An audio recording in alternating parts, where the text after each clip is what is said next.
안녕하세요 여러분. 이렇게 영상으로 만나 뵙게 되어 대단히 반갑습니다. 더하여 선생님의 영상을 클릭해 주셔서 상당히 고맙습니다. 선생님은 석정여자고등학교에서 역사를 가르치고 있는 송준길 선생님입니다. 2023년 인천광역시 교육청 중등 쌤튜브와 함께하는 여름방학 프로젝트에서 사회 역사 파트를 담당하게 되어서 2개의 강의 영상을 통해서 여러분들을 만나게 되었습니다. 어떤 주제로 여러분들에게 유익하고 알찬 강의를 제공해 드릴까 고민하다가 선생님이 학창시절에 역사 공부를 하다가 궁금했던 것들이 떠올라 이 몇 가지 주제를 선정하였습니다. 그래서 첫 번째 영상의 주제는 바로 무엇이냐? 바로 이름입니다. 이름? 뭐야 시시하게? 라고 생각할 수도 있겠지만 여러분들 혹시 백과사전이나 위키피디아에 국왕이나 역사적 인물을 한번 검색해 보신 적이 있을까요? 선생님은 세종대왕님을 한번 검색해 보았는데요. 세종대왕님에 대한 다양한 정보들이 나왔습니다. 이 중 이름에 대한 부분에 주목 한번 해볼까요? 같이 한번 읽어볼까요? 성은 전주이시오. 이름은 도, 그리고 자는 원정이다 라고 되어 있습니다. 또 아랫부분을 보면 시호는 장원, 묘호는 세종이다 라고 되어 있네요. 여러분들 이 문장을 읽으면서 무슨 생각이 들었나요? 이게 뭔 소리지? 라는 생각이 가장 먼저 들었을 것 같아요. 우리는 세종대왕님을 검색했는데 자는 무엇이고 시호는 무엇이고 묘호는 또 무엇인가? 참 어렵죠. 선생님도 학창시절에 공부를 할 때 이러한 부분들이 의문이 들곤 했습니다. 그래서 오늘은 우리 역사 속에서 사람을 부르는 여러 가지 이름의 종류를 한번 알아보도록 하겠습니다. 호사유피, 인사유명, 호랑이는 죽어서 가죽을 남기고 사람은 죽어서 이름을 남긴다는 말입니다. 이런 말이 있을 정도로 유교 사회에서는 이름을 굉장히 중요하게 여겼습니다. 이순신 장군님이나 유관순 열사의 이름이 우리 역사에 오래오래 기억되는 것을 보면 중요하게 여겨질 만도 한 것 같습니다. 우리나라의 이름은 성과 그리고 이름으로 구성되어 있는 것입니다. 지극히 당연한 상식이죠. 이순신 장군님의 예를 들어보자면 성은 이씨요, 그리고 이름은 순신인 것이 그 예라고 할 수 있겠습니다. 성씨란 것은 부계 사회인 우리나라에서 아버지로서 연결된 같은 핏줄의 인연이라는 것을 표시합니다. 할아버지와 아버지 그리고 내가 같은 핏줄에 의하여 연결된 인연이라는 것을 성씨를 통해서 표현하는 것이죠. 그런데 선생님도 송씨고 너무나도 잘생긴 송중기 배우도 송씨인데 그럼 선생님과 송중기 배우는 아버지로 연결된 같은 핏줄이라고 볼 수 있을까요? 반드시 그런 것은 아니에요. 왜냐하면 성씨는 또 본관이라는 것으로 구분지어지기 때문입니다. 이 본관이라는 것은 성씨가 처음 만들어지거나 성씨를 처음으로 사용한 시조 혹은 가문을 부흥시킨 사람이 거주하고 있던 지역에 따라 붙는 일종의 관습입니다. 예를 들어 이 교과서에 나오는 고려시대 문신 이자겸 있죠. 이자겸은 인천이씨입니다. 이자겸의 고조 할아버지가 인천 지역을 분봉받았기 때문에 인천이씨가 된 것이죠. 여기서 깨알 상식. 여러분 인천 1호선을 타보셨을까요? 인천 1호선과 수인선이 만나는 환승역 이름이 무엇이었죠? 바로 원인제죠. 그 원인제가 바로 이자겸의 고조 할아버지이자 인천이씨의 시조인 이허겸의 사당입니다. 인천이씨의 시조를 모시는 사당이라는 의미로 원인제락은 이름이 붙은 것이죠. 본론으로 돌아와서 2015년 기준 통계청 인구주택 총조사에 따르면 우리나라에서 존재하는 총 성의 개수는 5,582개이고 본관으로 구분되는 성씨는 36,744개라고 하네요. 엄청 많죠. 그래도 여기까지는 자신의 이름과 역사에 관심이 있는 친구들이라면 어느 정도 알고 있는 내용이었을 거예요. 그런데 이름부터 조금 뭔가 많아지기 시작을 합니다. 우리 역사 속에서 이름, 본명은 부모님이 지어주시는 신성하고 존귀한 것이었기 때문에 부모님 정도 되는 사람이 아니면 이름을 함부로 부르지 않는다는 인식이 있었습니다. 그래서 공식 문서를 작성하거나 관직을 받거나 하는 등의 특별한 경우에 이름을 사용했었죠. 그러면 평상시에는 어떻게 했느냐? 사람의 나이와 지위, 그리고 삶의 단계에 따라서 아명, 자, 호를 지어서 조금씩 다르게 불렀습니다. 사람이 어릴 때는 아명을 사용했습니다. 아명은 한자 뜻 그대로 어린 시절의 이름이라는 뜻인데요. 이 세종대왕님의 이름은 아명은 막동이, 황희정승의 아명은 도야지, 그리고 고종의 아명은 개똥이었다고 합니다. 이름을 아주 막 지은 것 같죠? 보통 아명은 소똥이, 개똥이 등 비천한 이름을 지어주었습니다. 귀신이 아이를 데려가고자 하지 않게 하려고 그랬다고 합니다. 영아 사망률이 높았던 옛날에 아이가 죽지 않았으면 하는 사람들의 간절함이 이름에서 느껴진다고 할 수가 있겠네요. 이렇게 개똥이, 소똥이와 같은 아명으로 불리는 아이가 15살이 되면 상투를 틀어서 갓을 씌우는 성인식을 치르게 됩니다. 그것을 관례라고 했었죠. 관례를 치르고 난 이후로는 어엿한 성인으로 대우를 받게 되는데, 어엿한 성인이 된 사람에게 개똥이, 소똥이는 좀 그렇잖아요. 그래서 관례를 치른 이후에는 자라는 새로운 이름을 지어 불리게 됩니다. 관례를 치르면서 어른들이 훈계하고 당부하는 의미를 담아 지어주었던 것이 바로 자이죠. 예를 들어 태조 이성계의 자는 중결, 권율장군의 자는 언신, 그리고 김구 선생님의 자는 연하였다고 합니다.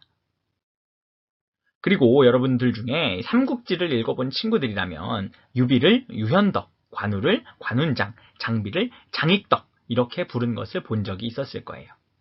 여기서 현덕, 운장, 익덕이 그들의 자라고 할 수가 있겠습니다.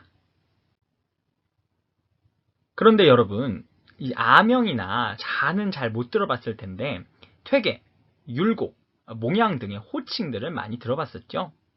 퇴계, 그리고 율곡, 이 몽양과 같은 호칭들은 우리가 호라고 합니다. 호는 일종의 별명처럼 사용하는 것으로서 남이 지어줄 수도 있고 자신이 지을 수도 있습니다.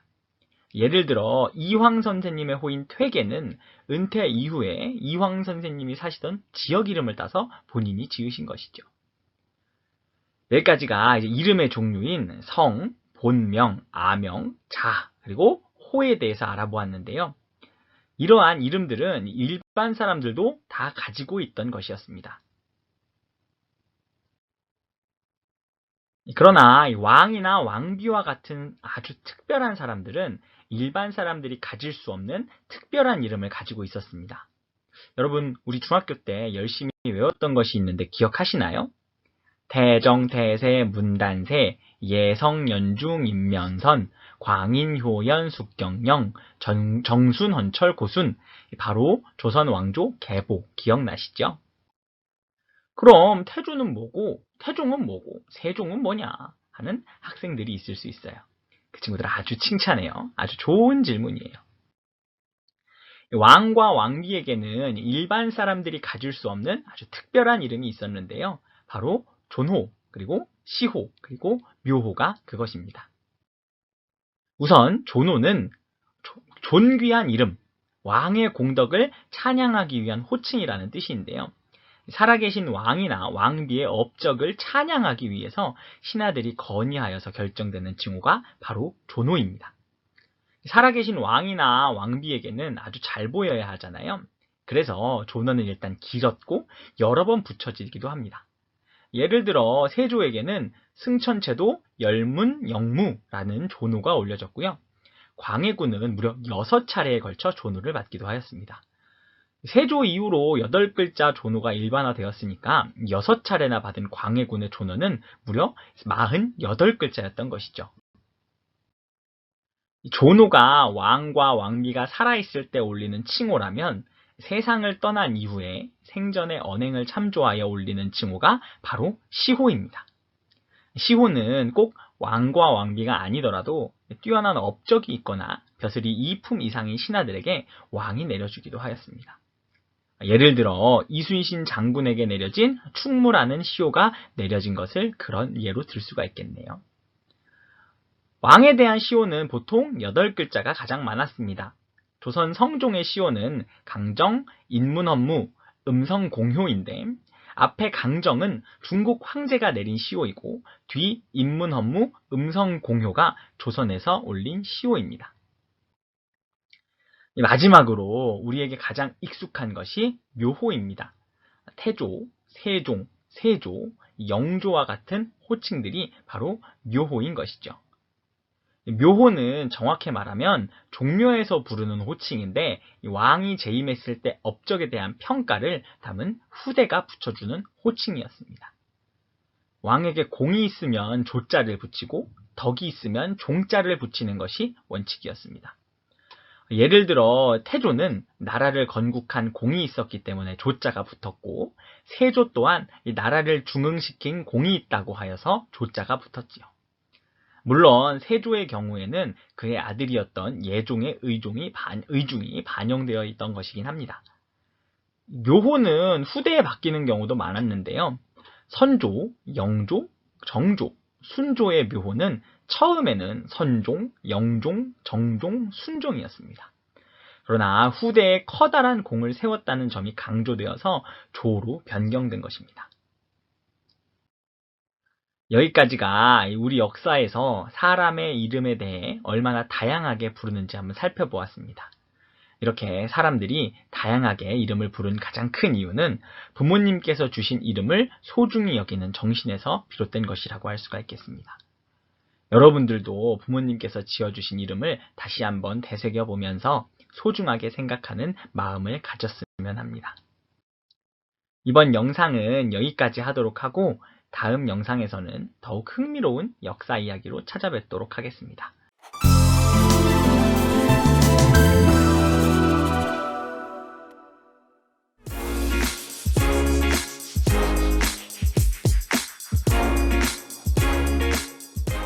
안녕하세요 여러분. 영상으로 만나 뵙게 돼서 대단히 반갑습니다. 더하여서 선생님의 영상을 클릭해 주셔서 상당히 고맙습니다. 선생님은 석정여자고등학교에서 역사를 가르치고 있는 송준길 선생님입니다.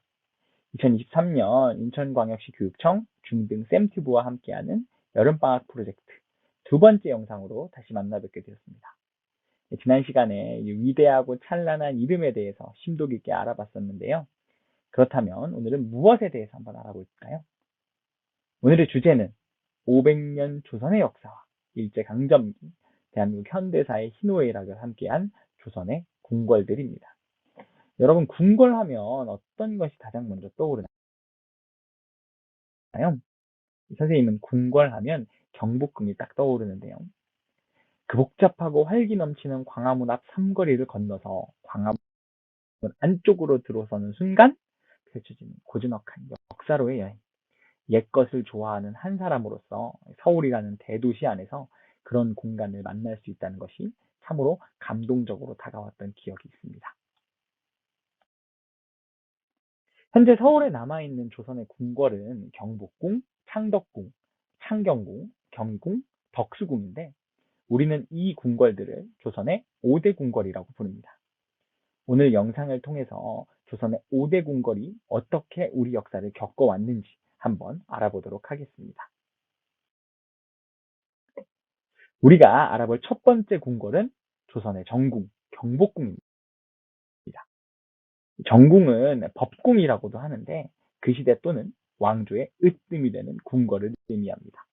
이 경복궁이 조선의 으뜸 궁궐이라는 의미죠. 조선이 건국되고 새로운 수도로 선택된 곳이 바로 한양이었습니다.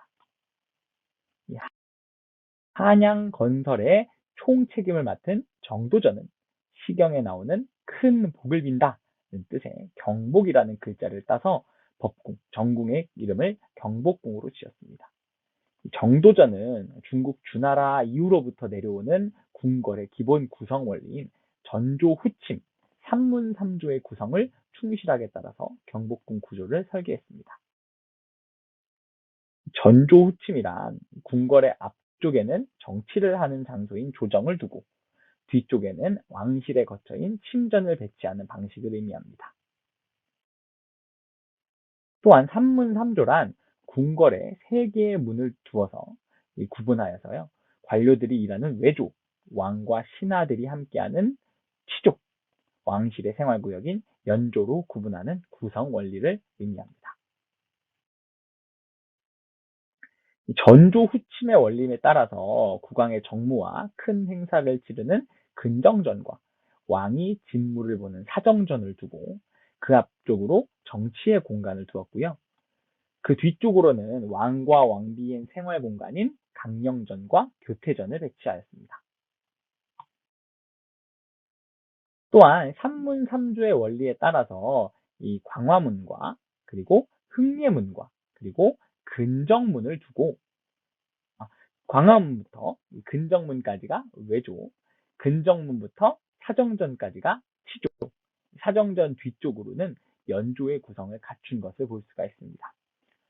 기회가 된다면 경복궁에 꼭 방문하셔서 이러한 구조들을 한번 느껴보시는 걸 추천드립니다.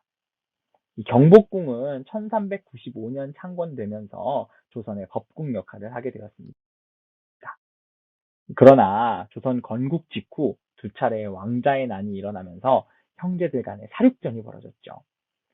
태조를 이은 정종은 이런 불안한 상황을 싫어해서 한양을 떠나 수도를 다시 개경으로 옮길 것을 결정하였습니다. 이후 정종으로부터 양위를 받은 태종은 다시 한양으로 돌아갈 것을 결정하였고 자신이 형제들을 죽인 그 경복궁에 들어가는 것을 꺼림칙하게 여겼기 때문에 새로운 궁궐인 창덕궁을 짓고 그것으로 들어가게 됩니다. 이후 창덕궁은 법궁인 경복궁에 무슨 일이 생기거나 사용하지 못할 경우 왕이 옮겨서 머물 수 있는 이궁으로서의 역할을 하게 됩니다. 창덕궁이 조성됨에 따라서 조선은 법궁과 이궁 체계를 갖추게 된 것이죠.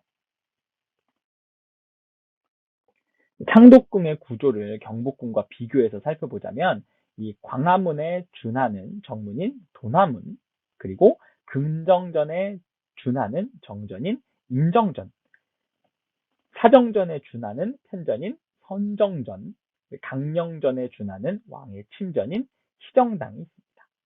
특이한 점은 1918년 일제강점기에 시정당을 복원하면서 경복궁의 강령전의 건물을 옮겨서 시정당을 지었다는 것입니다. 사실은 옛 강령전이 현재 시정당인 것이죠.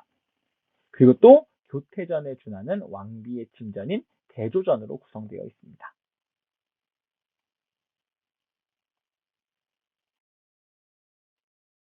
창덕궁 건너편으로 조선 왕실의 제사를 지냈던 종묘와 그리고 주변으로는 성균관대학교와 대학로 등이 위치하고 있어서 견학할 곳이 굉장히 많으니 꼭 견학을 해보셨으면 좋겠습니다. 다음은 창덕궁 바로 옆에 자리한 창경궁입니다.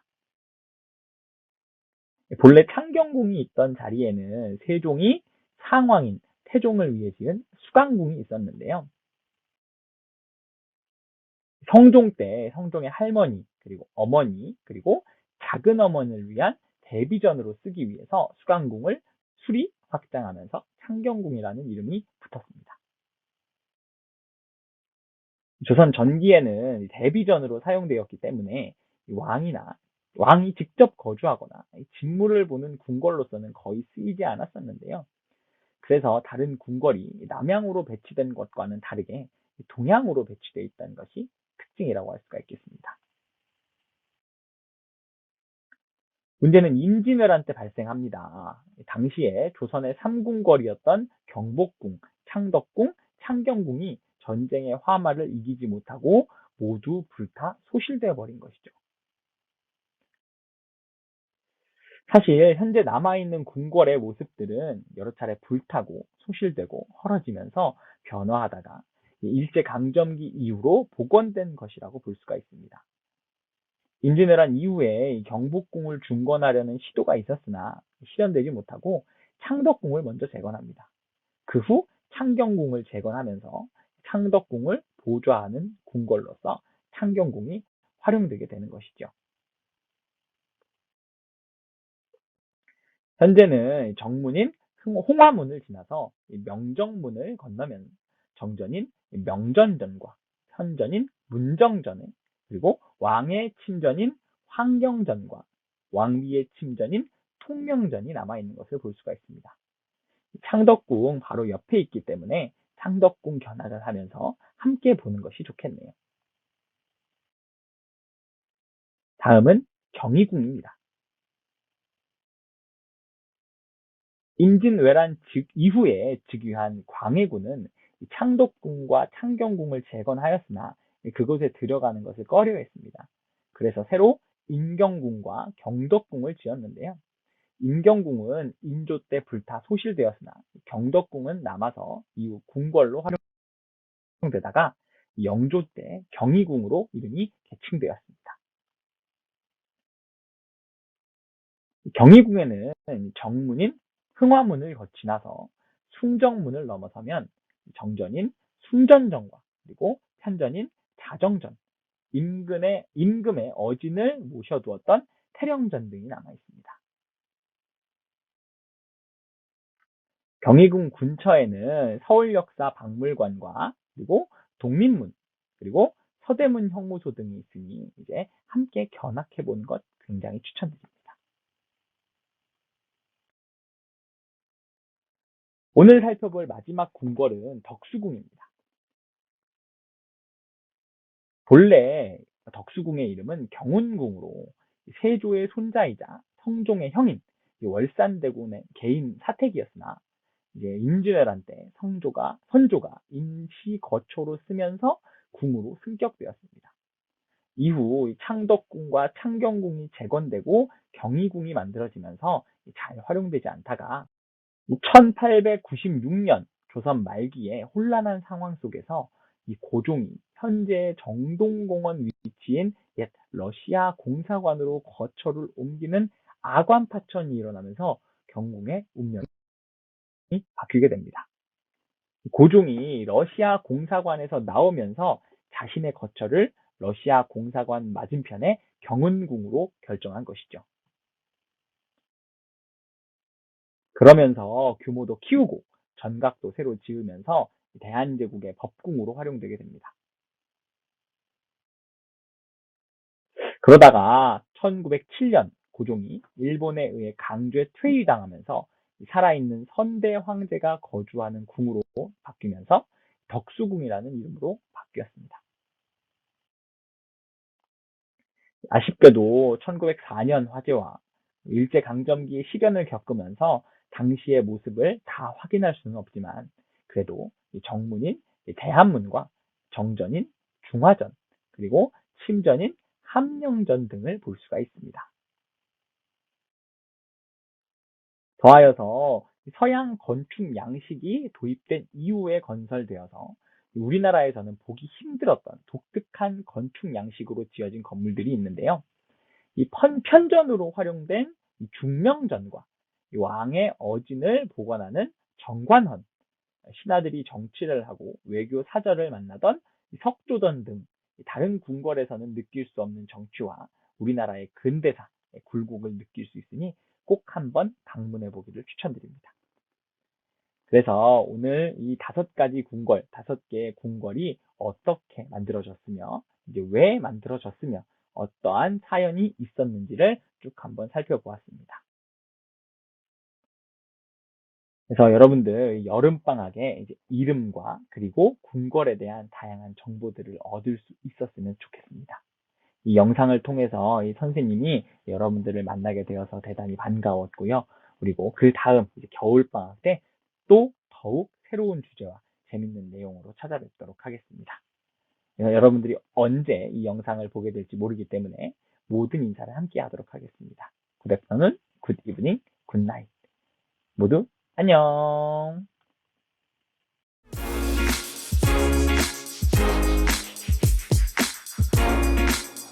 안녕하세요, 여러분. 저는 2023년 여름방학 쌤튜브를 통해서 여러분들을 만나게 된 검단고등학교의 이소리 선생님이라고 합니다. 반갑습니다. 우선 여러분들이 저를 통해서 어떤 수업을 할지 좀 많이 궁금했을 것 같은데, 우리가 이번 시간에 배울 단어는 뭐냐면요. 통합사의 6단원 사회정의와 불평등 단원에서 정의란 무엇일까에 대해서 한번 배워볼 거예요. 근데 또 바로 강의부터 시작하는 거는 너무 재미가 없잖아요. 그쵸? 그래서 여러분들 여름방학 즐겁게 잘 보내고 있나요? 사실, 제가 우리 학교 친구들로부터 듣기로는 여름방학 때 비가 너무 많이 내려서 우울할 것 같다고 친구들이 얘기를 해주더라고요. 근데 우리 비 온다고 우울해하면 되겠어요? 안 되겠어요? 제가 여러분들 우울해 할까봐 또 여러분들의 이제 좀 즐거움을 위해서 이 강의를 한번 만들어 보았는데요. 여름방학을 보내면서 한편으로는 나 진짜 어차피 비도 오는데 이번 여름방학 동안 공부 열심히 해야지 라고 생각한 친구도 있었을 거고 또 한편으로는 에이 여름방학인데 1학년 첫 여름방학인데 빈둥빈둥 놀아도 되겠지 뭐 일단은 놀까? 이렇게 생각한 친구들도 있었을 거예요. 근데 공부를 하든 혹은 놀든 사람 마음이 참 한쪽으로 쏠리지는 게 참 쉽지가 않잖아요. 제가 생각하기에 여러분들은 이 둘 사이에서 공부하는 것과 노는 것 사이에서 고민을 하고 있을 거라 생각을 했단 말이죠. 그래서 제가 여러분들의 고민을 이 강의 하나로 해결해 드리기 위해서 이번 수업을 열심히 준비를 해봤습니다. 여러분들은 그냥 유튜브 본다는 마음으로 가볍고 즐겁게 2학기 수업을 한번 예습해 본다는 마음으로 한번 즐겨봤으면 좋겠습니다. 그러면 한번 본격적으로 들어가 보도록 할게요. 자, 통합사회, 정의란 무엇일까? 우리 또 정의라고 하니까, 너무 딥한 주제 아니야? 라고 겁먹은 친구들도 있을 것 같은데, 그럴 필요 전혀 없습니다. 저만 따라오시면 돼요. 자, 원래 가장 쉬운 건 이야기를 통해 수업을 배우는 거잖아요. 그쵸? 그래서 여러분들이 한번 정의에 대해 고민해 볼 만한 이야기를 제가 들고 왔는데, 함께 보도록 할게요. 자, 청년 실업의 늪이 깊어지는 가운데 금수저 부모 덕택에 좋은 직장을 쉽게 잡는 취업 불평등이 만연하고 있다. 투자회사에서 근무하는 신땡땡 씨도 낙하산 인사를 종종 목격했다. 신 씨는 거래 담당자나 회사 임원들이 우리 애가 이번에 대학을 졸업하는데 취업을 하긴 해야지 라고 넌지시 이야기하면 없던 채용 계획도 갑자기 생기는 경우가 꽤 있다 라고 귀띔했다. 이 같은 관행은 채용 기간마다 100여 개의 입사 지원서를 쓰고 평균 2년 이상의 구직 활동을 거쳐 취업에 성공한 신입사원은 물론 여전히 취업난에 허덕이고 있는 구직자에게 상대적 박탈감을 넘어 분노를 안겨주고 있다. 라는 기사가 있는데요. 그냥 간단하게 요약을 해보면요. 그 오른쪽 그림이에요. 그냥 회사에 조금 임원 같은 분들이 원래 우리 회사에 이번 신규 채용 계획이 없었는데 그냥 우리 애가 이번에 졸업을 하는데 취업을 하긴 해야지 라고 얘기를 하고 있는 상황인 거죠. 그러다 보니 어떻게 돼? 신규 채용 계획이 발표가 되고 뭣도 모르는 모든 사람들은 나도 채용되고 싶다 하면서 지원서를 내지만 이미 어느 정도 예정이 되어 있는 거죠. 누구의 자식이 붙는다는 거죠. 여러분들 어때요? 이 이야기를 들으니까 어머 정말 정의로운 사회 같다라는 생각이 드나요? 아니면 뭐야 왜 이렇게 공정하지 않아? 왜 이렇게 부정의해? 이건 불평등한데? 라는 생각이 들지 않나요? 네, 맞아요. 그래서 여기 아래쪽에 보면 제가 불평등 현상이라고 이렇게 적어 놨는데요. 보이시나요? 그래서 우리는 한번 생각을 해봐야 될 것 같아요. 우리는 과연 언제 정의롭다고 느끼고 언제 부정의하다고 느낄까요? 여러분들은 특히 부정의하다라고 느끼는 거에 조금 더 예민한 감수성을 가지고 있을 수도 있을 것 같아요. 불평등 현상, 방금과 같은 사례를 봤을 때, 이건 부정의해 라는 생각이 번뜩 들지 않았나요? 자, 그러면 정의의 의미를 한번 보도록 합시다. 정의란 사회적 대우나 그리고 보상, 처벌에 있어 여기가 중요하죠. 마땅히 받을 만한 몫을 공정하게 받는 거라고 제가 적어놨어요. 이 정의의 정의, 그러니까 정의의 의미가 조금 어렵다면 옆에 있는 이미지를 한번 보시면 될 것 같은데요.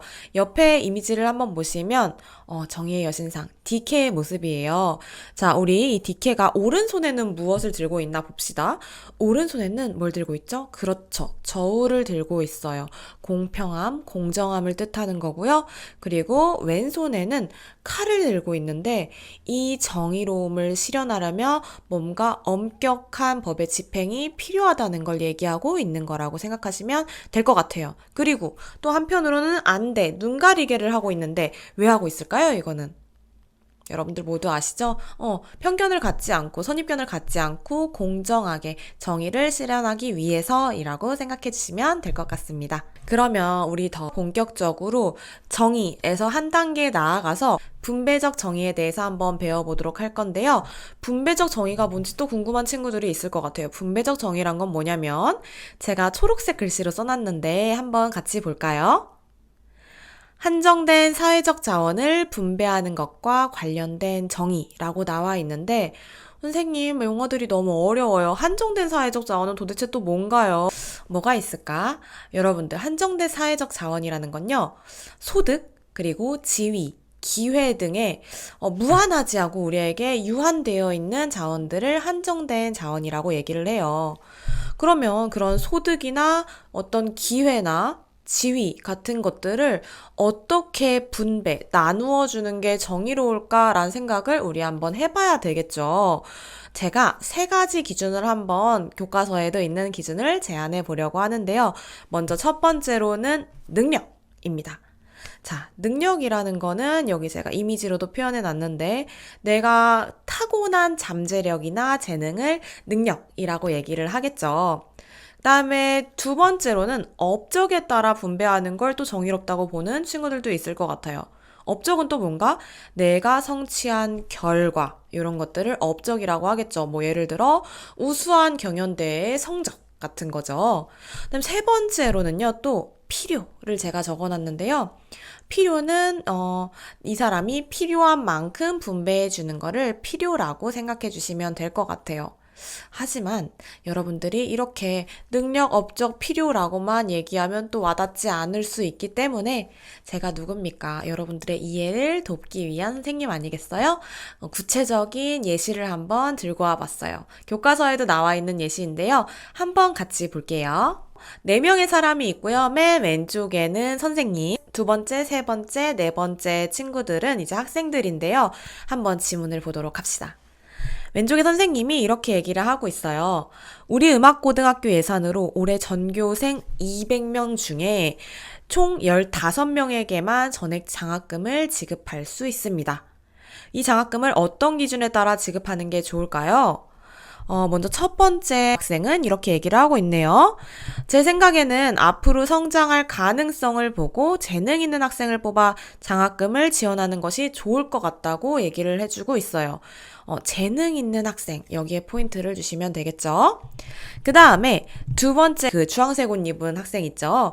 그 학생은 뭐라고 얘기를 하고 있냐면, 제 생각은 달라요. 당연히 각종 경연대회에서 우수한 성적을 거두어 학교의 위상을 드높인 학생에게 장학금을 지급해야 합니다. 라고 얘기를 하고 있네요. 자, 마지막 학생을 한번 같이 보도록 할까요? 장학금은 그 돈이 꼭 필요한 학생에게 돌아가는 것이 옳다고 생각합니다. 재능이 있거나 성적이 우수한 학생이라고 다 장학금이 필요할까요? 차라리 경제적 형편이 어려운 학생을 대상으로 장학금을 주어야 합니다. 라고 얘기를 하고 있네요. 친구들이 얘기하고 있는 관점이 다 똑같은 것 같아요? 아니면 다 다른 것 같아요? 그렇죠. 제가 보기에도 다 다른 것 같아요.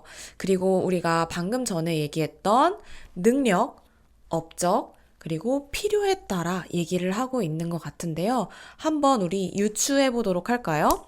이 두 번째 그림에 있는 여학생은 능력, 업적, 필요 이 세 가지 중에서 어떤 거에 따라 주어야겠다고 분배를 해야겠다고 얘기하는 것 같아요.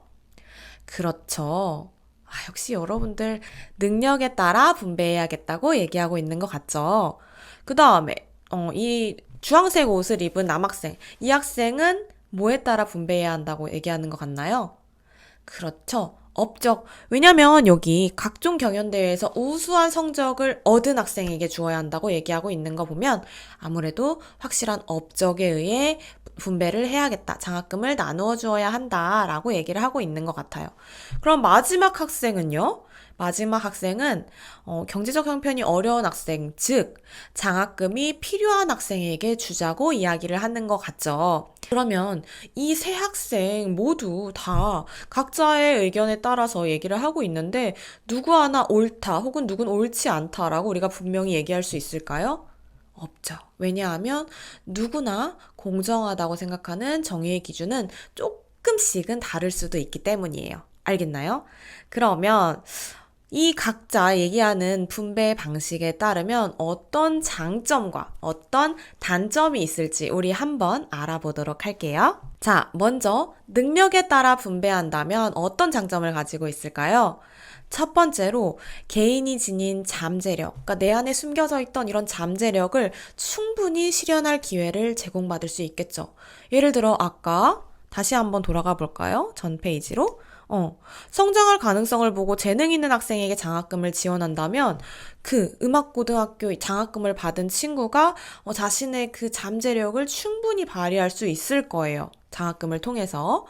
그리고 또 능력이 있어도 업적을 쌓을 기회가 없었을 수 있잖아요. 하지만 그 능력에 따라 이제 장학금을 분배를 한다면 뛰어난 업적을 쌓을 수 있는 계기도 될 수 있겠죠.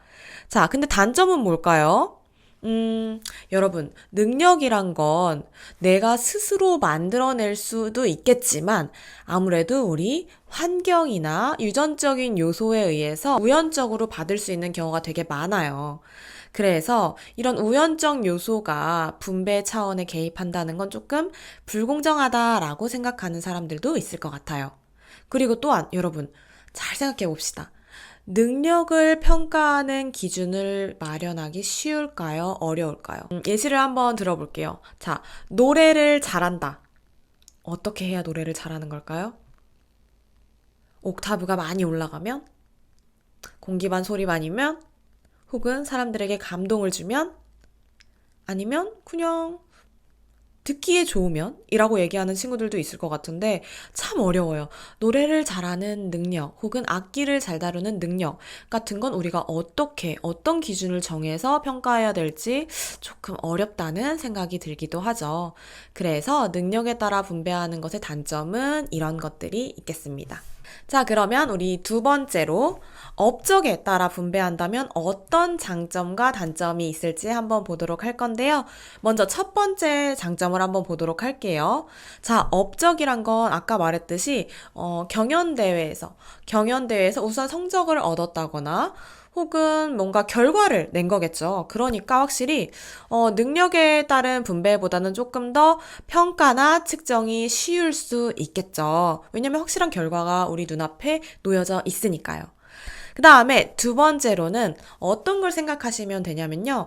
여러분들 혹시 그 프로듀스 101이나 뭐 아이즈원 같은 비슷한 거죠?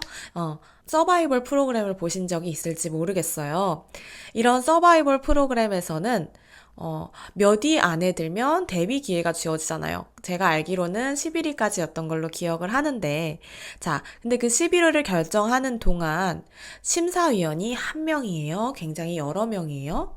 여러 명이죠. 심사위원도 여러 명이고, 그리고 심지어 시청자들도 투표를 하잖아요. 아무래도 심사위원이 많다는 건 사람들의 주관적인 편견을 배제하려는 노력일 거예요. 그래서 업적에 따른 분배의 장점은 뭐냐면, 정리하자면, 주관적인 편견을 배제하여 최대한 공정성을 확보하는 데 도움이 될 수 있다. 요게 두 번째 장점이 되겠습니다. 하지만 역시 단점도 마찬가지로 있을 거예요. 단점을 한번 볼게요. 첫 번째 단점. 사회적 약자에 대한 배려가 부족해질 수 있다는 건데요. 아까 프로듀스 101으로 설명을 했으니 계속 그걸로 한번 설명해 보도록 할까요? 만약에 내가 그런 데뷔 기회를 얻기 위해 그 프로듀스 101 대회 나가고 싶어. 근데 내가 몸이 아파서 그 대회가 열리는 곳에 참여하는 게 굉장히 힘들어. 그럼 업적을 쌓을 수가 있어요, 없어요, 여러분? 없죠. 그래서 질병이나 혹은 가난에 따른 그런 사회적 약자들을 배려하는 부분이 좀 부족할 수 있겠다라는 게 첫 번째 단점이고요. 그다음에 두 번째 단점으로는 너무 경쟁이 심해진다는 거죠. 그러다 보면 경쟁이 너무 심해지면 여러분 하하호호 행복해져요? 아니면 구성원들끼리 갈등이 생기나요? 그렇죠. 갈등이 생긴단 말이에요. 그래서 사회적인 갈등이 좀 커질 수 있다라는 게 두 번째 단점이 되겠네요. 그럼 이제 마지막 필요에 따른 분배의 장점과 단점을 한번 배워보도록 할게요. 자, 필요에 따라 분배한다는 장점과 단점은요.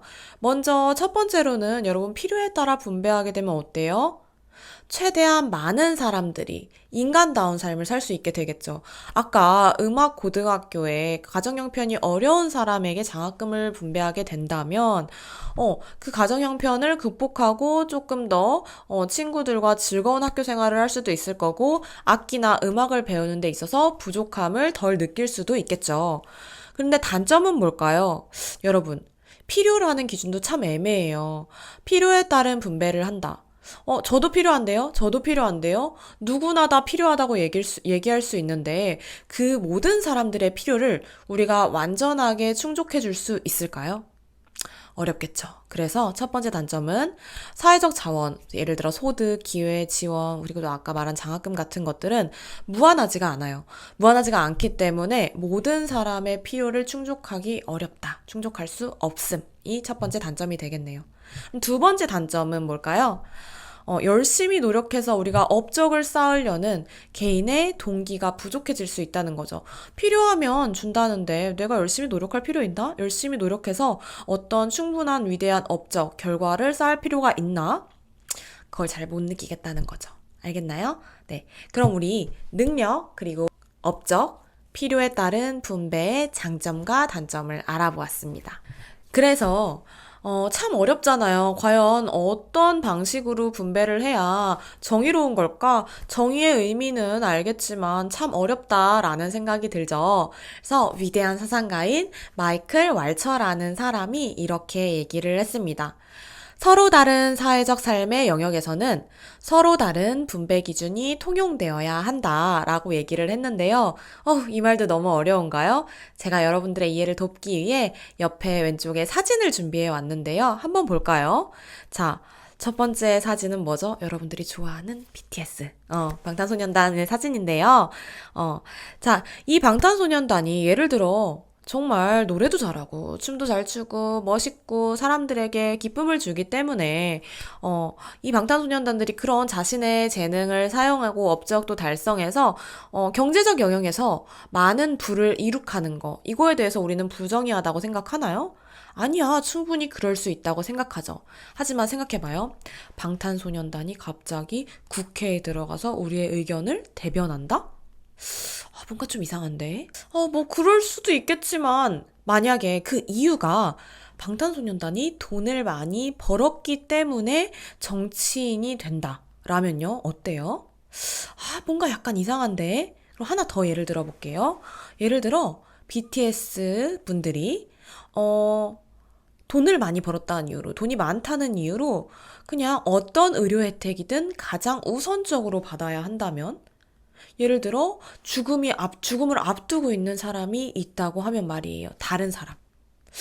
이것도 뭔가 이상해. 그죠? 그다음에 마지막 이제 제가 이제 종교적 지도자의 사진을 가져왔는데요. 방탄소년단은 신이니까 종교적 지도자가 되어야 한다? 라고 얘기를 하면 저희 학교 학생들은 그건 정말 말도 안 돼요 라고 얘기를 하더라고요. 여러분들이 생각해도 뭔가 조금 이상하죠. 물론 어떤 사람이 출중한 능력이나 업적을 가졌기 때문에 경제적 영역에서 우위를 점할 수 있겠죠. 하지만 내가 경제적 영역에서 예를 들어 지배적인 가치, 뭐 소득 같은 게 있겠죠. 그런 걸 많이 가졌다는 이유로 정치나 혹은 의료 영역이나 종교 문화적 영역에서 우위를 점하면 그게 과연 정의롭다고 얘기할 수 있을까요? 없겠죠. 그래서 아까 얘기했듯이 이 마이클 왈처라는 사상가분이 이렇게 얘기를 해준 거예요. 서로 다른 사회적 삶의 영역, 예를 들어 경제적 영역, 정치적 영역, 문화적 영역, 그 다음에 종교적 영역, 혹은 뭐 의료 영역, 이렇게 다 다른 사회적 영역에서는 우리 다 다른 분배 기준이 통용되어야 한다는 거예요. 뭐 의료 영역을 대표적으로 예시를 하나 들어보자면 의료 영역에서는 뭐가 기준이 되어야 될까? 선생님 생각에는 필요, 예를 들어 정말 위급한 상황, 죽음의 고비에 있는 사람에게 조금 더 우선적인 의료 혜택이 주어져야 하지 않을까요? 가장 필요한 사람에게 말이에요. 여러분도 모두 동의하나요? 네. 다른 분배 기준이 통용된다면 조금 더 정의로운 사회를 만들 수 있을 것 같아요. 물론 여러분들이 생각하는 정의가 또 있을 수 있겠죠. 이번 수업을 들어봤으니까 제 생각에는 여러분들이 정의란 뭘까? 어떤 게 진짜 정의로운 걸까? 깊게 고민할 수 있는 시간을 가져봤으면 좋겠어요. 자기 전에 한번 생각해 보는 거예요. 뭐가 정의인가 하면서 스르르 잠에 드는 거죠. 이런 고민 의미 없다고 생각하지 말아요. 정말 아주 의미 있는 고민일 겁니다. 자, 여기까지 하면 우리 1차시 통합사의 정의란 무엇인가에 대해서 배워봤는데요. 여러분들 어때요? 즐거웠나요? 저와 함께 2차시 수업도 한번 기대해 봅시다. 우리 다음 시간에 만나요.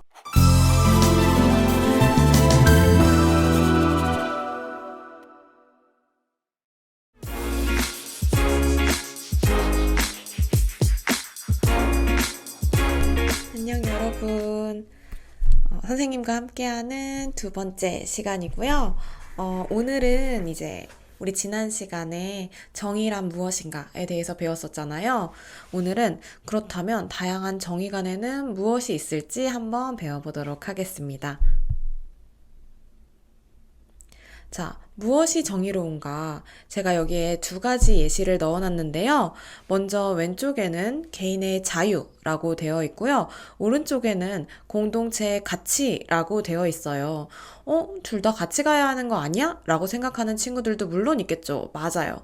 하지만 이 둘이 상충되는 그런 경우가 있는데 선생님이 예시를 통해서 한번 보여주도록 할게요. 자, 여러분들 혹시 웹툰 많이 보나요? 많이 보는 거 맞죠? 선생님들도 학생들한테 물어보면 웹툰을 굉장히 좋아하고 많이 본다고 얘기를 하더라고요. 그 중에서도, 우리 선생님네 학교 친구들이 좋아하는 웹툰은 조금 더 약간 싸움과 관련된 이런 웹툰을 많이 좋아하던데, 만약 한번 생각해 봅시다. 자, 그럼 만약에 국가에서 이런 이런 웹툰이 너무 폭력적이고 혹은 선정성이 조금 짙고 해서 조금 청소년들이 보기에는 문제가 있을 것 같다, 좋지 않은 영향을 끼칠 것 같다, 라는 판단을 해서 이런 웹툰을 청소년들이 바로 아무런 안전망 없이 보게 하는 것을 규제해야 한다라는 만약에 사람들의 의견이 있다면 여러분은 어때요? 규제를 해야 한다고 생각하나요? 아니라고 생각하나요? 두 가지로 의견이 갈릴 수 있을 것 같아요. 먼저 첫 번째로는 아니, 내가 웹툰 보겠다는데 왜 그걸 그리는 사람들의 자유도 있고 내가 그걸 볼 자유도 있다. 표현의 자유의 측면에서 웹툰의 규제를 강화해서는 안 된다. 라는 입장도 있을 것 같고요. 그다음에 아니다. 분명 청소년 혹은 아직 미성숙한 아이들에게는 안 좋은 영향을 끼칠 수 있기 때문에 규제를 강화해야 한다라고 얘기하는 입장도 있을 것 같아요. 여러분은 어떤가요? 여러분들이 지금 제 앞에 있다면 한번 얘기해 보라고 하고 싶은데 머릿속으로 한번 생각해 보도록 할게요. 그럼 아까 그 페이지로 다시 돌아가서 자, 개인의 자유, 표현의 자유의 측면에서 냅둬야 한다라는 입장과 아니, 규제를 강화해서 공동체에서 중요하게 여기는 가치들을 개인들에게 알려야 해라는 입장이 있을 수 있겠죠. 이런 입장을 두 가지 정의관으로 나눠볼 수 있겠습니다. 먼저 우리는 자유주의적 정의관에 대해서 한번 배워볼 건데요. 자, 자유주의적 정의관은 첫 번째로 오른쪽 위쪽에 보시면 개인의 자유가 무엇보다 가장 소중한 가치라고 생각하는 사상이에요.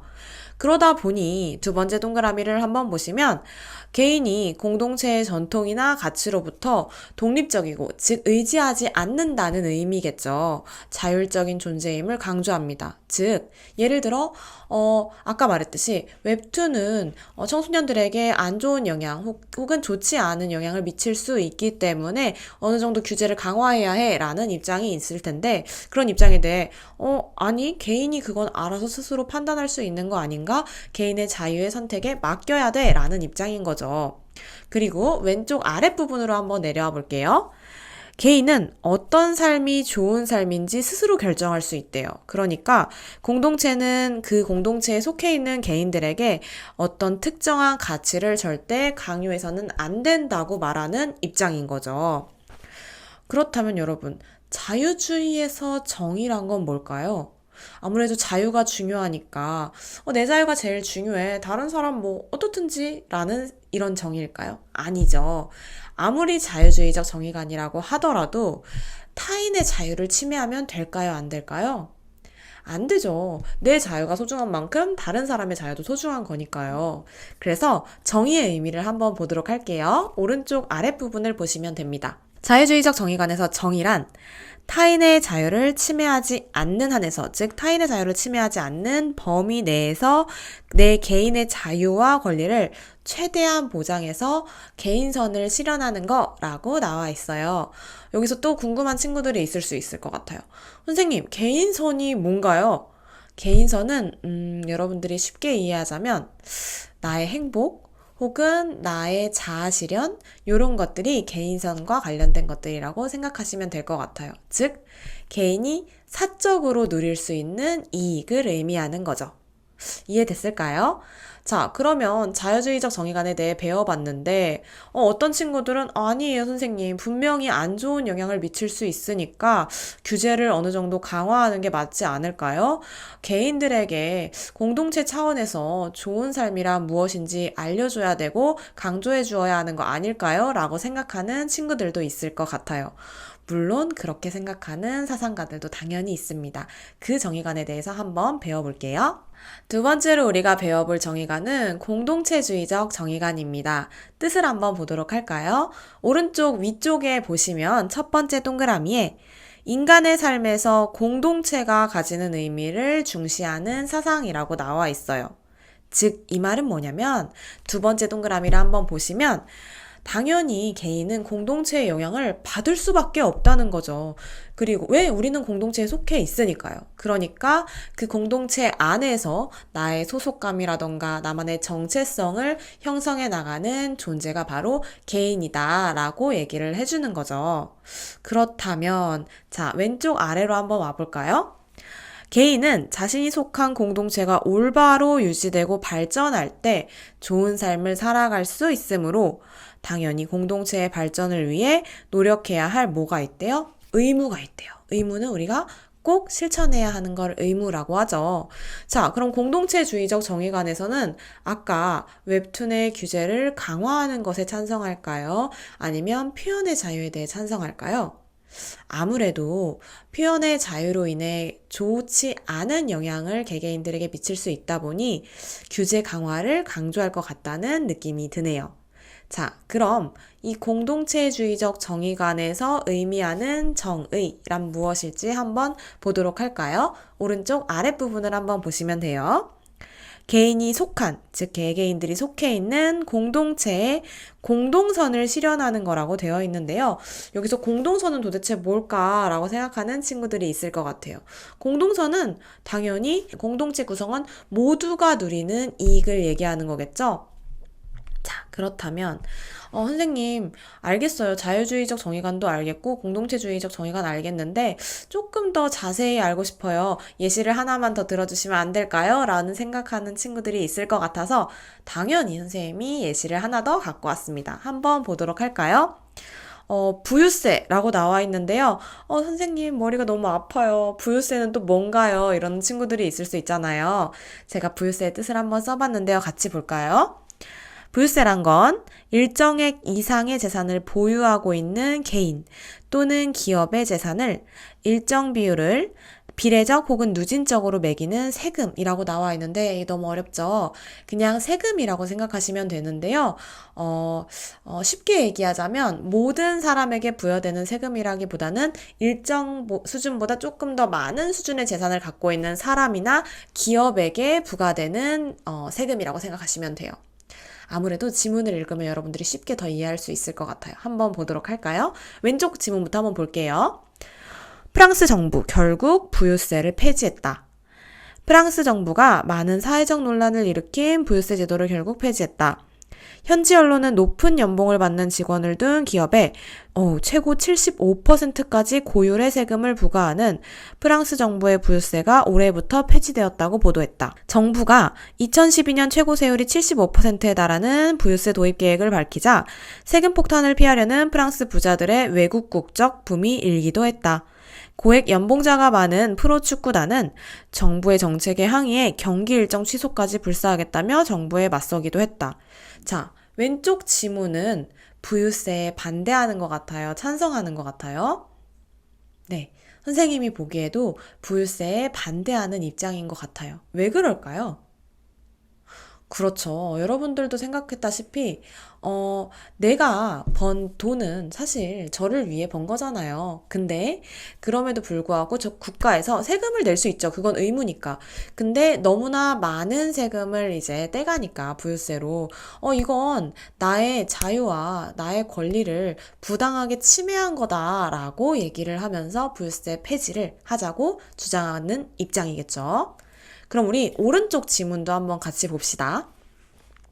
뉴욕주 갑부들 부유세 내겠다. 미국 뉴욕주의 갑부 40여 명이 의회에 상위 1% 부유세를 부과해달라는 청원서를 냈다. 청원서에는 어린이 빈곤과 노숙자 문제 등의 해결에 추가 재정 투입이 필요하다며 소득 상위 1%를 대상으로 증세, 늘려야 한다는 거죠, 세금을. 증세해야 한다는 갑부들의 요구가 담겨 있었다. 이들은 청원서에서 우리 주의 경제적 발전에 기여하고 부를 축적한 주민으로서 우리는 우리의 공정한 몫을 부담할 능력과 책임이 있다. 우리는 현재 세금을 잘 낼 수 있으며 더 많이 낼 능력도 있다. 라고 강조했다. 자, 오른쪽 지문에선 어때요?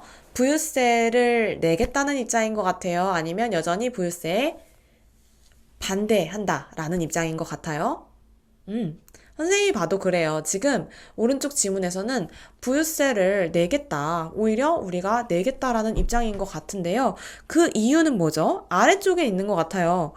우리 주의 경제적 발전에 기여하고 부를 축적한 주민으로서 우리는 우리의 공정한 몫을 부담할 능력과 책임이 있다. 즉, 내가 지금 이렇게 부자가 된 이유도 우리 주에서 살았고 또 우리 주에서 나를 안정적으로 뒷받침해준 부분도 있을 거고 그러니까 나는 내가 속한 공동체에 더 많은 사람들이 인간다운 삶을 살게 하기 위해서 세금을 내므로써 기여를 하고 싶다라는 입장인 거죠. 자, 여러분은 어때요? 내가 만약 저들의 입장이라면 나는 부유세를 찬성할 것인가 혹은 반대할 것인가 한번 생각해 보도록 합시다. 잘 생각해 봤나요? 당연히 어디서도 정답은 없는 거 알고 있죠. 여러분들이 생각하는 과정 그 자체가 중요합니다. 근데 여러분, 우리가 자유주의와 공동체주의를 배웠어요. 자, 그러면 방금 말했던 왼쪽의 지문에 부유세 폐지하자라는 입장은 자유주의에 가까운 입장일 것 같아요? 공동체주의에 가까운 입장일 것 같아요? 그렇죠. 부유세를 폐지하자라는 입장은 아무래도 개인의 자유와 권리가 중요하다고 보는 무엇보다 소중한 가치라고 보는 자유주의의 입장에 더 가까울 것 같습니다. 오른쪽은 어때요? 부유세를 내겠다. 스스로 청원서까지 냈잖아요. 이 입장은 우리 공동체가 중요하고 공동체, 개인들에게 좋은 삶을 가르쳐줄 수 있도록 공동체를 발전시키고 유지시켜야 할 의무가 있는 개개인들이 보이죠. 그래서 오른쪽은 공동체주의의 입장에 가까울 것 같습니다. 그런데 생각해보세요, 여러분들. 우리 개인과 개인의 입장에 대해 배워봤는데 이 둘 중에 하나만 지나치게 추구한다면 사회가 어떻게 될 것 같아요? 내 개인만 중요해. 나만 중요해. 다른 사람 다 필요 없어. 라는 입장. 개인이 뭐가 중요해? 공동체가 우선적으로 대우되어야지. 공동체의 이익이 가장 우선이야. 개개인은 신경 쓸 필요 없어. 라는 입장이 강조된다면 사회가 혼란에 빠지겠죠. 우리는 이 둘의 극단적인 형태를 취하지 않도록 노력해야 하는데요. 이 세상에 얼마나 많은 사람들이 있는데 극단적인 의견을 취하는 사람이 어떻게 한 명도 없겠어요. 그런 사상을 보고 우리는 이 PPT에서처럼 왼쪽을 한번 볼게요. 개인의 이익만을 극단적으로 추구하는 걸 이기주의라고 얘기를 합니다. 우리 사람들 보고 자기밖에 모르는 사람, 남한테 피해주는 거 신경도 안 쓰는 사람 보고 저 사람 참 이기적이다 라고 얘기하긴 하잖아요. 그래서 그런 것처럼 개개인의 이익만을 추구하는 사람들을 이제 사상을 보고 이기주의라고 얘기를 합니다. 이 이기주의의 단점은 뭐가 있겠어요? 당연히 다른 사람의 자유와 권리를 오히려 침해하고 내 자유도 나중에 보장받지 못할 수도 있어요. 그러다 보면 어떻게 돼? 공동체가 위험한 상황에 처하게 되겠죠. 그럼 오른쪽으로 한번 볼까요? 그렇다고 집단의 이익만 중요해. 개개인의 자유와 권리는 아무런 쓰잘데기 필요가 없어. 이렇게 극단적으로 얘기하면 돼요, 안 돼요? 안 되겠죠. 그런 집단의 이익만을 중시하는 사상을 집단주의라고 합니다. 뜻을 한번 볼까요? 개개인의 자유와 권리를 훼손해서 개인선의 실현이 어려워질 수 있대요. 여기서 개인선이란 우리가 아까 얘기했듯이 개인의 자아 실현 혹은 행복 추구 이런 것들인데요. 이런 게 실현하는 걸 어렵게 만들 수 있다는 거겠죠. 그래서 그럼 우리는 어떻게 해야 돼? 개인과 공동체 어느 하나만을 강조할 게 아니라 서로 함께 나아가야 돼요. 그런 관계를 조금 어려운 말로 맨 아래쪽을 한번 볼까요? 상호 보완적인 관계라고 하는데요. 상호 보완적이라는 건 뭐예요? 서로 부족한 부분이 있으면 채워주고 도와주고 보완해준다는 얘기겠죠. 자, 그래서 우리 헌법에도 그런 개인과 공동체가 상호 보완적인 관계를 띠는 조항이 있는데요. 함께 같이 보도록 할게요. 우리 헌법에 나타난 개인성과 공동성의 조화인데요. 대한민국 헌법 제23조 1항을 보시면 모든 국민의 재산권은 보장된다. 그 내용과 한계는 법률로 정한다. 라고 되어 있어요. 왼쪽 그림을 보시면 돼요. 재산권을 보장한다는 거 보니까 개개인의 자유와 권리를 확실하게 보장해 주는구나 라는 생각이 들죠. 근데 개개인의 자유와 권리만을 보장하는 건 아니에요. 이 항을 한번 볼까요? 재산권의 행사는 공공복리에 적합하도록 하여야 한다. 공공복리라는 건 공동체의 이익을 의미하는 거잖아요. 그래서 우리 오른쪽에 이 지문을 한번 보시면 지문에서 아래쪽에서 세 번째 줄을 한번 보도록 할게요. 즉, 우리나라 헌법에서는 재산권 행사를 개인의 권리로 보장하면서, 즉 개인을 이제 중시하는 거죠. 그러면서도 동시에 공동체에 대한 의무를 부여하여, 왜? 재산권의 행사가 공공복리에 적합하게 해야 된다고 했잖아요. 그래서 개인의 재산권 행사가 사회 전체의 이익, 공익과 조화를 이룰 수 있도록 하고 있다라고 되어 있어요. 자, 그럼 여기서 여러분 마지막 퀴즈 한번 해보도록 할게요. 자, 개인선과 공동선의 조화를 이루어야 한다. 라는 이 문장은 자유주의에만 해당되는 걸까요? 아니면 공동체주의에만 해당되는 걸까요? 둘 다 해당되는 걸까요? 여러분 역시 아주 잘 들었네요. 그렇죠. 자유주의와 공동체주의 둘 다 해당하는 문장이겠죠. 여러분들 정말 부족함 없이 너무 수업을 열심히 들어준 것 같습니다. 자, 그래서 이번 시간에는 다양한 정의관, 즉 자유주의적 정의관과 공동체주의적 정의관에 대해 함께 배워봤는데요. 어때요, 여러분들? 재미있었나요? 재미있었으면 좋겠습니다. 네, 그럼 이번 두 번째 수업은 여기까지 마치도록 할게요. 고생했어요. 다음 시간에 만나요.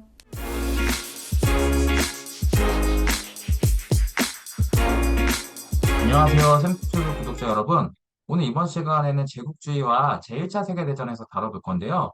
어, 구체적인 세계대전의 진행 과정보다는 제국주의란 무엇이고 세계대전의 배경이 무엇이며 또 이 전쟁의 결과 인류에게 얼마나 끔찍한 일들이 벌어졌고 이걸 막기 위해서 우리가 어떤 노력을 해야 되는지에 대해서 중점적으로 다뤄볼 계획입니다. 여기서 첫 번째로 보면 자, 제임스 와트라는 사람이 있어요. 이 사람은 영국 출신의 발명가였는데, 인류의 역사에 큰 획을 긋는 발명품을 하나 만들게 됩니다. 그게 바로 이 증기기관인데요. 이 증기기관이 인간의 모든 것을 바꿔놓을 정도로 엄청난 변화를 가져오게 됩니다. 그 변화란 무엇이냐면요. 바로 증기기관이 만들어진 거예요.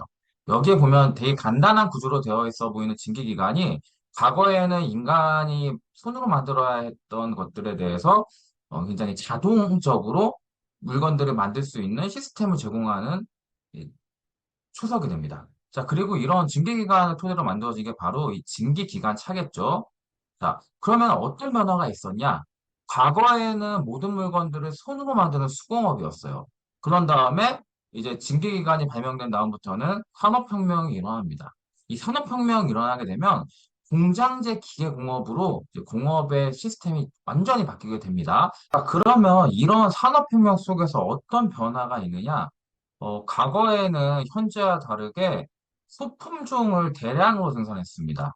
현재의 다품종 소량 생산하고는 좀 차이가 있겠죠. 이게 예를 들면은 지금은 운동화라고 했을 때 다양한 브랜드에서 여러 디자인이 나오기 때문에 우리가 운동화가 굳이 구멍이 나지 않더라도 디자인이 마음에 안 들어서 바꾸는 경우가 많잖아요. 가장 대표적인 예로 핸드폰이 있겠죠. 저도 핸드폰 고장이 안 났지만 얼마 전에 새로 바꿨거든요. 자, 그런데 과거에는 소품종 대량 생산이 어떤 의미냐면은 동일한 물건을 똑같이 찍어내는 것밖에 못한 거예요. 그러다 보니까 국내 소비가 어때요? 운동화가 한번 팔리고 나면 새롭게 운동화 디자인이 나왔을 때 팔리지 않는 이상 운동화에 구멍이 나야지 팔리겠죠? 근데 구멍이 잘 날까요? 물론 과거에 운동화는 구멍이 잘 날 수도 있겠지만 그 구멍이 언제 날 줄 알고요. 그러다 보니까 국내 소비에는 한계가 있어요. 그렇기 때문에 이 제국주의라는 게 탄생하게 되고 이 제국주의 국가들은 원료의 공급지와 물건을 소비해줄 시장을 확보하기 위해서 해외로 진출하게 됩니다. 그래서 러시아의 혁명가였던 레닌은 자본주의가 고도의 최고 단계에 오르면 제국주의가 된다라는 말까지 했을 정도예요. 자, 그럼 제국주의란 뭔가? 구체적으로 한번 봐볼게요.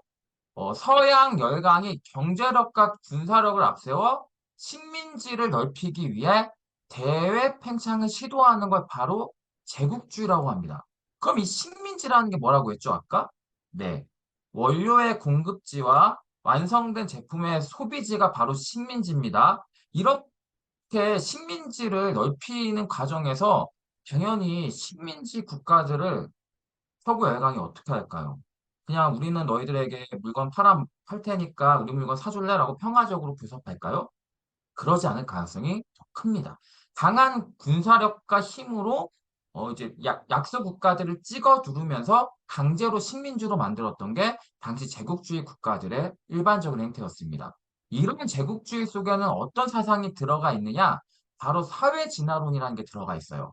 이 사회 진화론이라는 게 뭐냐면 스펜서나 콩트 같은 사람들이 얘기한 건데 우수한 인종만 생존하고 열등한 인종은 도태된다. 이거를 이제 자연 상태뿐만 아니라 인간 세계까지 적용시켜서 우수한 인종과 국가는 살아남고 열등한 인종과 국가는 도태될 수밖에 없다라고 하면서 자신들의 침략 행위를 정당화했습니다.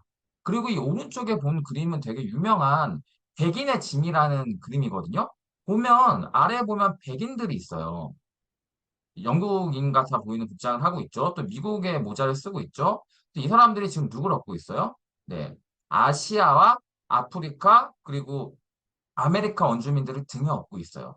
백인들이 자신들보다 발전하지 못한 아시아와 아프리카에 대해서 문명화시켜주는 거를 정당화하는 우리는 지금 이들을 착취하는 게 아니라 이들에게 더 큰 혜택을 주기 위해 노력하는 거다라고 하면서 자신들의 침략 행위를 정당화했죠. 이런 상황 속에서 바로 제1차 세계대전이 벌어지게 되는 겁니다. 자, 제1차 세계대전의 원인은 여러 가지가 있는데요. 첫 번째로는 이제 산업혁명이 빨랐던 나라가 식민지를 대부분 차지하고 있었기 때문에 산업혁명이 빨랐던 영국과 프랑스 같은 경우에는 식민지를 원하는 만큼 이제 차지하고 있었기 때문에 자국의 산업이 발전하는데 크게 무리가 없었어요. 하지만 산업혁명에 늦었던 독일과 일본과 이탈리아 같은 국가들은 어, 식민지를 차지하지 못하면 제국주의가 성장할 수 있는 발판을 마련할 수가 없는데 이제 쓸만한 식민지들을 다 영국과 프랑스가 차지하고 있으니까 이에 대한 불만이 생길 수밖에 없었던 겁니다. 자, 두 번째 원인으로는 독일의 정책이 변화되고 있어요.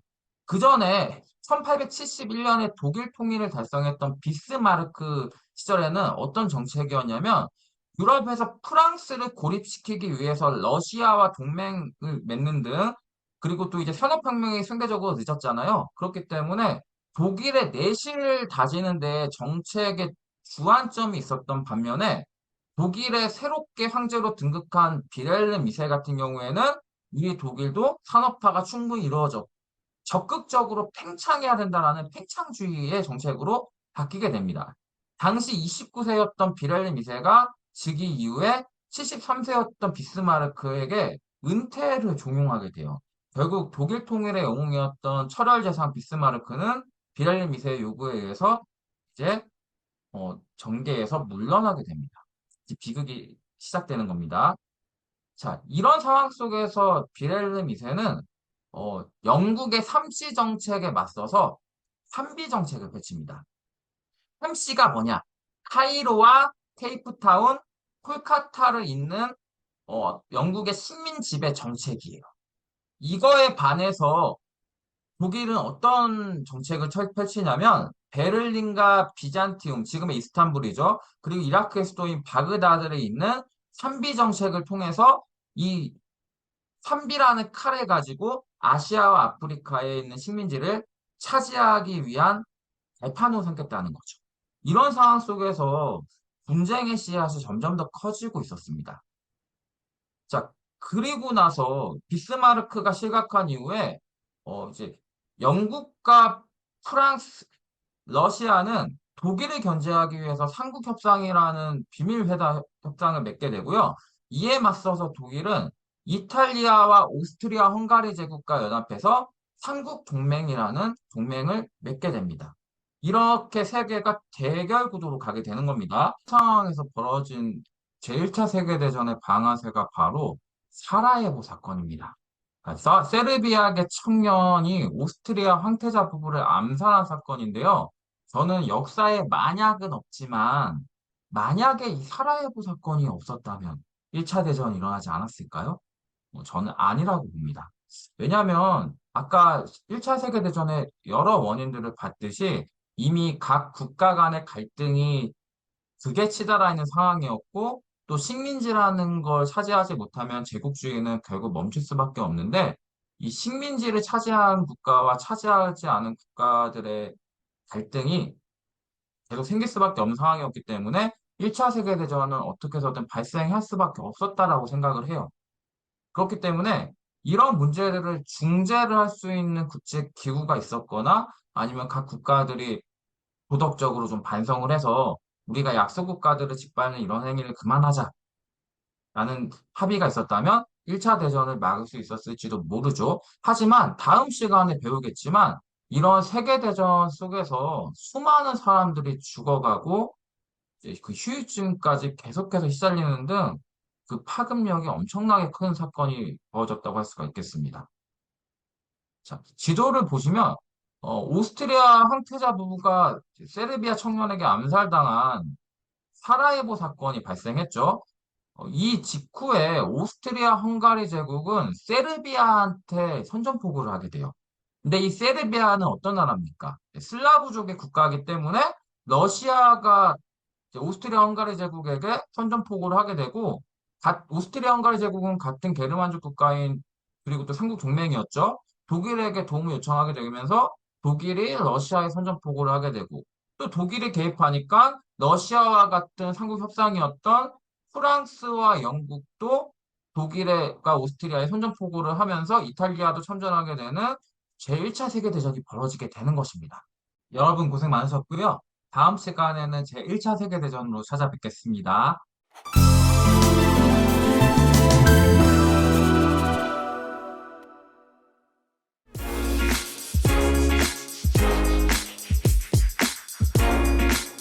안녕하세요, 샘플 여러분. 오늘 이번 시간에는 제2강으로 제1차 세계대전과 세계평화에 대해서 다뤄볼 계획입니다. 보면 원래 독일의 계획은 뭐였냐면 바로 슐리펜 계획이에요. 이 슐리펜 계획이 무엇이냐? 여기 오른쪽에 있는 사람 얼굴 제가 그냥 가져온 게 아닙니다. 이 사람이 바로 독일의 슐리펜이라는 장군이었는데 이 사람의 작전이 뭐였냐? 바로 독일의 전 병력을 모아서 프랑스의 서부 전선을 장악하고 파리를 함락시키고 빠르게 병력을 철도로 이송해서 러시아를 치는 게 바로 슐리펜 계획이었어요. 만약에 이 계획이 성공했다면 전쟁이 정말 빠르게 끝났을 수도 있겠죠. 하지만 여러분 인생도 그렇지만 모든 게 다 계획대로 될까요? 네, 절대 이런 거 계획대로 되기가 쉽지 않습니다. 독일은 이 마른 지역에서 벌어졌던 프랑스와의 전투에서 패하게 되는데요. 후퇴를 해서 전선을 더 뒤로 밀리기 싫었던 독일은 기존의 전쟁에서 볼 수 없었던 어떤 걸 만들게 됩니다. 이게 바로 참호인데 이 참호가 기존의 전쟁과 1차 세계대전을 완전히 다른 전쟁으로 바꿔놓게 되는 가장 큰 요인이 돼요. 제1차 세계대전에서는 수많은 신무기가 등장하게 됩니다. 우선 이 기관총이라는 거는 대량 살상이 가능한 무기인데요. 최대 분당 300발까지 발사가 가능한 이 기관총은 총신이 뜨거워질 경우에는 물로 식히는 순행식 기관총이었어요. 근데 과거에 병사들은 어떤 식으로 싸웠냐면은 19세기 초까지만 해도 돌격 앞으로를 통해서 다수의 병사가 돌격을 하고 그 다음에 진지를 점령하는 시기였는데 이 기관총이 전쟁의 패러다임을 완전히 바꿔버립니다. 이제는 돌격 앞으로를 하는 순간 병사들이 순식간에 전멸해버리는 그런 처참한 상황이 펼쳐지게 되겠죠? 자, 그 다음으로는 이런 기관총을 막기 위해서 등장한 참호예요. 이 기관총이 직사화기다 보니까 직선으로 총알이 나가죠. 그렇기 때문에 땅을 파가지고 이 기관총을 막고 또 전선을 더 뒤로 물리는 것을 막기 위해서 만든 게 바로 이 참호였습니다. 네, 이 참호가 파진 결과가 무엇이었을까요? 바로 전쟁이 이제는 과거에 3개월, 4개월 만에 끝났다면 이제는 전쟁이 3, 4년이 지나도 끝나지 않는 전쟁의 장기화가 이루어지게 됩니다. 정말 전선에서 싸우는 사람들 입장에서는 언제 끝날지도 모르는 이 전쟁에 속절없이 희생당할 수밖에 없겠죠. 자, 그리고 나서 이 참호 공사 속에는 철조망을 같이 만들게 돼요. 이 산업혁명이 돼 있다 보니까 공장에서 얇은 철사들을 만들어다가 이 철조망을 치게 됩니다. 그리고 참호를 파는데 보병들이 이 참호스 근처까지 오더라도 철조망에 걸려서 더 앞으로 다가올 수가 없었겠죠. 그렇기 때문에 전쟁이 이제 안 끝나는 거예요. 참호 때문에.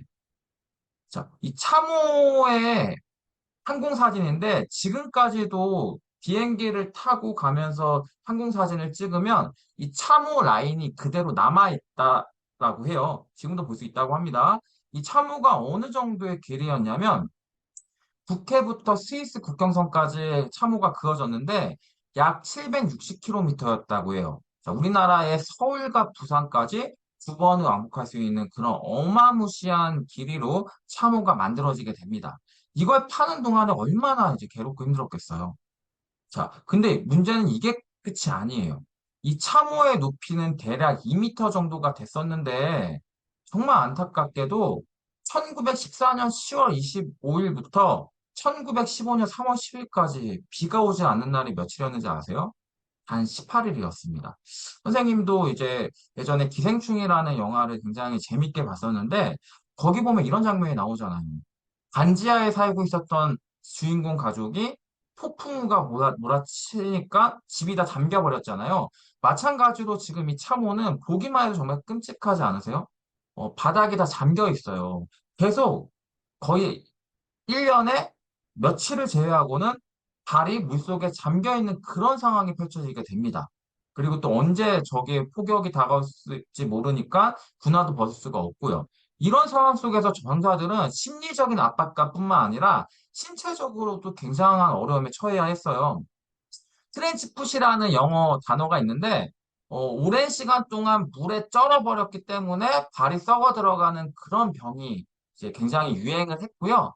병사들 입장에서는 굉장히 괴로웠을 거예요. 그리고 이런 참호를 뚫기 위해서 신무기들이 점점 개발되게 됩니다. 여러분들 게임에 보면 탱커라는 단어가 있을 거예요. 뭐 여러분들이 좋아하는 리그 오브 레전드 게임에 보면 뭐 사이온이나 아무무나 아니면 볼리베어 같은 것들 같은 챔피언들이 이 탱커라고 불리게 되죠. 이 탱커가 어디에서 나왔냐면 바로 이 탱크에서 나왔어요, 여러분들. 이 탱크가 왜 존재하게 됐을까요? 아까 말씀드렸죠. 기관총 때문에 병력이 돌격 앞으로를 해서는 절대 참호를 뚫을 수가 없고 또 그 앞에 뭐가 쳐져 있었다 그랬죠? 네, 철조망이 쳐져 있었어요. 그러다 보니까 단단한 갑파 쇳덩어리로 덮여 있는 이 탱크를 통해서 참호를 뚫으려고 했었던 거죠. 그래서 최초로 개발된 탱크를 이제 마크 1 전차라고 불렀는데 근데 왜 탱크라는 명칭이 붙었는지 아세요? 아무래도 이 탱크는 비밀 무기였기 때문에 물탱크로 위장해서 만들었기 때문에 이 탱크라고 불리게 됐고 지금도 탱크라는 단어를 쓴다라고 합니다. 과학자들은 이 참호를 뚫기 위해서 독가스라는 걸 만들어내게 돼요. 여러분, 이 독가스는 공기보다 무거울까요? 가벼울까요? 네, 무겁죠. 그렇기 때문에 바람이 상대방 참호로 불어오는 시간에 맞춰서 이 독가스를 살포하게 되고, 결국 이 독가스는 대량 학살뿐만 아니라 이제는 정말 신사적인 전쟁이 불가능하다는 걸 보여주는 거예요. 아무런 꺼리낌 없이 독가스를 살포하게 되고 상대방 참호 속에 있었던 병사들이 죽으면 진격을 하려고 했었던 거겠죠. 근데 그러면 당연히 이 독가스를 막기 위해서 또 뭐가 나오겠어요? 네.